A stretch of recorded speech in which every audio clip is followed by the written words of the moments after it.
Well, hi, my name is Haakon. I'm representing 3RW Architects from Norway. We're actually exhibiting at the Taiwan Pavilion. Our project is called Urban Farmers. And we basically just wanted to make an investigation about how people who are living within kind of microsystems are having their lives basically quite changed recently because of the microsystems are being like digested by more mega systems or meta systems, which is basically quite well documented on this Biennale this year. So in our works called the Urban Farmers, we basically like made documentary films interviewing, let's say, quite ordinary people performing like very basic activities. We've talked to Norwegian farmers who are on maybe the last generation of farmers.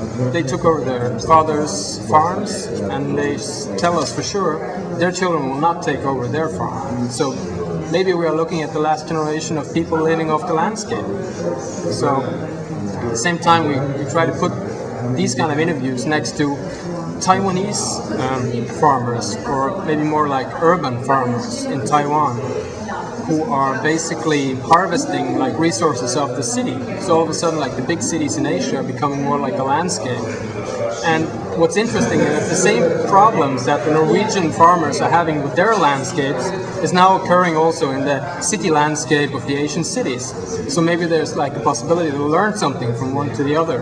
And basically it's quite interesting that both of them are like talking a bit about the same thing. Taiwanese fishermen, for example, they cannot fish anymore because the river is poisonous. So something has to be done about that.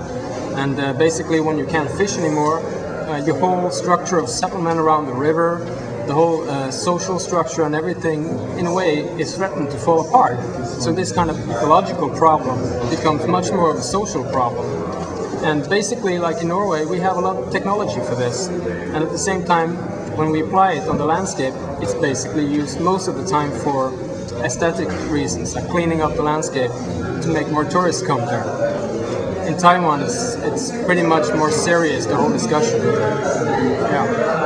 So it's very like a human project that we're showing these urban farmers. You get to know individuals dealing with big problems in an individual way. How is this solved? How should I organize my life to live with these big systems? How should I change to basically to manage? Yeah? I have to live of something. So basically these people are telling their life stories, and you get to know them. And it's quite nice in an exhibition like this, where everything has kind of like a bird's perspective. For me at least, I'm very proud to present not a bird's perspective, but really like a close-up talk to someone. Yeah, the human aspect of this on an individual basis, because anyway, like any meta structure is accumulated from lots of individual stories. Yeah? So in our pavilion you get to see these stories.